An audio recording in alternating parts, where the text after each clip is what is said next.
Ration కార్డుల మీద నరేంద్ర మోడీ గారి ఫోన్ ఇచ్చేది రేషన్ ఇచ్చేది కేంద్ర ప్రభుత్వం, మీకు బియ్యం ఇచ్చేది కేంద్ర ప్రభుత్వం, ఒక్క పప్పులు ఉప్పులు ఇచ్చేది కేంద్ర ప్రభుత్వం.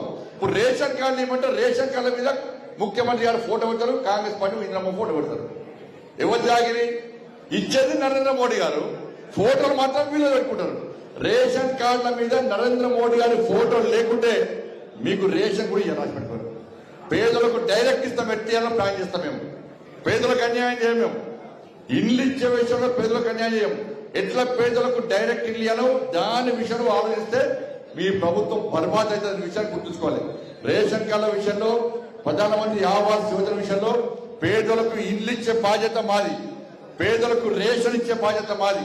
కానీ పేర్లు మార్చి ఫోటోలు మార్చి మీ పథకాలుగా చిత్రీకరించే ప్రయత్నం చేస్తే కేంద్ర ప్రభుత్వం ఊరుకోదన్న విషయాన్ని గుర్తుంచుకోవాలి. పైసలు మనై పేరు మాత్రం కర్రీమేళ బీఆర్ఎస్ చెప్పుకుంటే కాంగ్రెస్ మళ్ళీ చెప్పుకుంటారు. వాళ్ళు 30,000 కోట్లు మిత్తి కడుతున్నారు సంవత్సరానికి. కాంగ్రెస్ 30,000 కోట్లు సంవత్సరం లోపలనే మిత్తి కడుతున్నారు. ఇప్పటికే దాదాపు అప్పులు చేసి పొట్టు అప్పులు చేస్తున్నారు. ఇవాళ కేసీఆర్ 6 లక్షల కోట్లు అప్పు చేసిందంటే బీఆర్ఎస్ సంవత్సరం లోపల అప్పు చేస్తున్నారు. వీళ్ళు 3 సంవత్సరాల లోపలనే 5 లక్షల కోట్లు అప్పు చేస్తున్నారు. ఈ అప్పు ఎవరు కట్టాలి? మనమే కట్టాలి. మనమే పన్నులు వేస్తారు మనకే.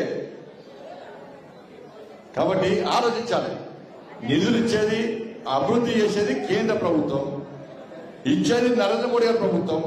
కానీ సొక్కొక్కరిది సోకొక్కరిది అన్నట్టుగా బీఆర్ఎస్ పార్టీ గతంలో ఏం చేసిందో కాంగ్రెస్ పార్టీ ప్రభుత్వం కూడా గదే చేస్తుంది. కాబట్టి ఈ స్థానిక సంస్థల ఎన్నికల్లో ప్రజలందరూ అలర్ట్ గా ఉండాల్సిన అవసరం ఉన్నది.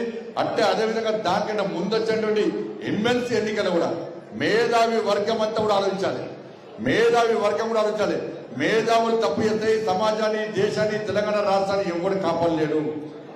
మీరు మేధావులకు సంబంధించిన కొన్ని ఎన్నికలు మేధావులు తప్పు చేస్తే మొత్తం పూర్తిగా తెలంగాణ రాష్ట్రం సర్వనాశనం అవుతుంది. కాబట్టి మంచి ఆలోచనతో భారతీయ జనతా పార్టీ గెలిపించండి, ప్రశ్నించే వ్యక్తిని గెలిపించండి, నిలదీసే వ్యక్తిని గెలిపించండి. అటువంటి పార్టీకి అవకాశం ఇవ్వాల్సిందిగా మీ అందరికీ విజ్ఞప్తి చేస్తూ